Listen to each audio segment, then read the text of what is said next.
Hello everybody, welcome to a new video.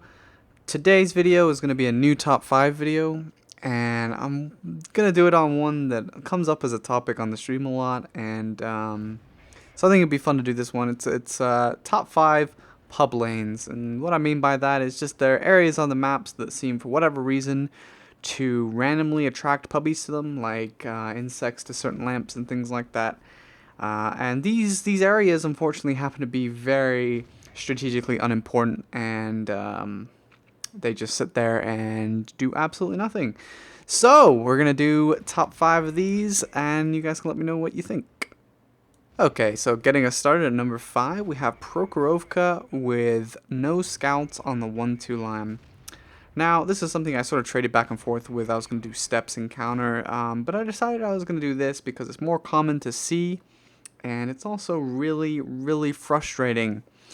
So, it's number 5 because while it's a bad lane, it can be a useful lane so long as you have effective scouting. What happens though, on a lot of times you get Prokhorovka or Fiery Salient, you end up with a bunch of tank destroyers, some medium tanks, some heavy tanks, and they all sit on the 1-2 line. They don't have any forward spotting, and they sit there and they get picked off slowly as they get outlit.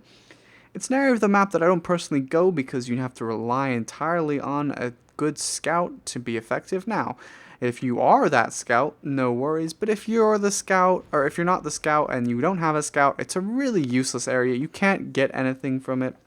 It's better to control the hill in the middle, where most of the time the game is really won on Prokhorovka. So it's gonna be here at number 5 because it could be an okay area, but you do need to rely on teammates to do a job for you.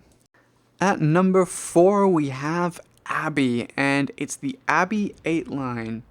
So basically it's number 4 because you see Abbey quite a bit, and it's something that annoys me quite a lot. Now it's number 4, not higher up on this list despite how common it is, because there are some tactics you can get out of it. Now, but we're talking about the general pub, not some super unicom or whatever playing the map. And generally, if you're not in a platoon like that, it's dumb. You go on that line, it's a corridor, they shoot you, and you get RD'd. You can't really get out of it. Even if you do win that line and you push to the enemy base, you're coming up a hill, and the enemy has the 1-2 line and the Abbey to defend from high ground.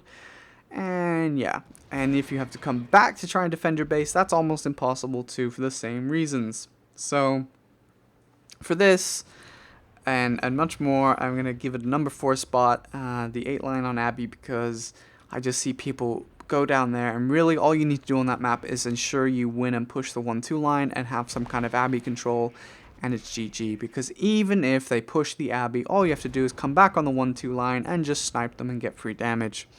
So, coming in at number 3, we have a newer map, Overlord. Now, some of you will have watched me play Overlord on stream, and it seems like every time I play that map, tons and tons of top tiers will go down onto the beach, and I cannot stress how incredibly stupid that is.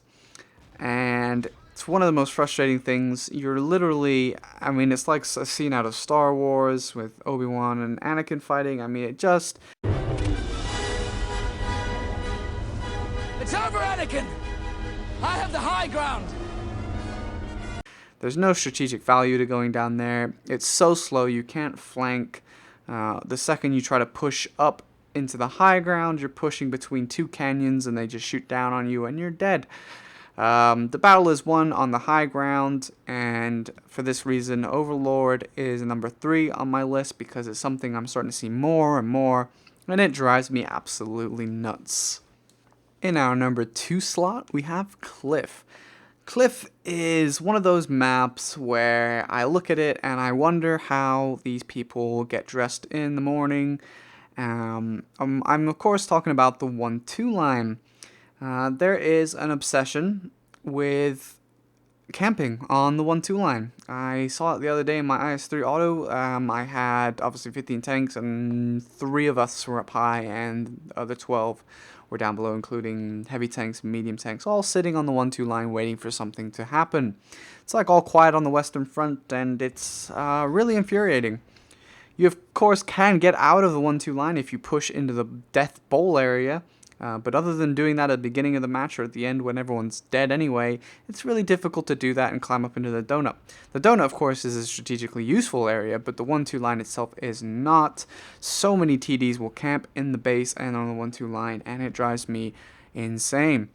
They cannot do, again, we're going back to our high ground scenario here where, you know, you can't do anything from there. You can't push into the bowl if you don't have bowl control. You can't push, you know, because two opposing teams, you know, fleeting beings that don't want to move, you try and push, you're dead. Let's say you did push, your team was able to push through successfully to the other side, you get to their base, and what do you know, you have a bunch of tanks with a lot of camo on the top, and they can just snipe you from the high ground, and you are a sitting duck. There is no reason to ever go 1-2 line.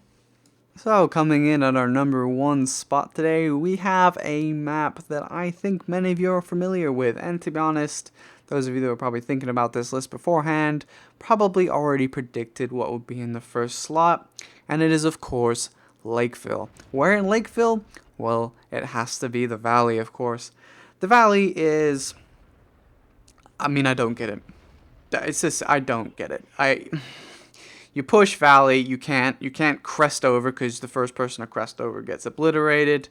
There's no room for speedy maneuvers because the whole Valley is a marsh. It slows your tank down. You basically can't move in the Valley. The only strategically useful areas in Lakeville are the middle road and the city. Even if you push onto the cap, you can actually be shot from as far away as the back of the city.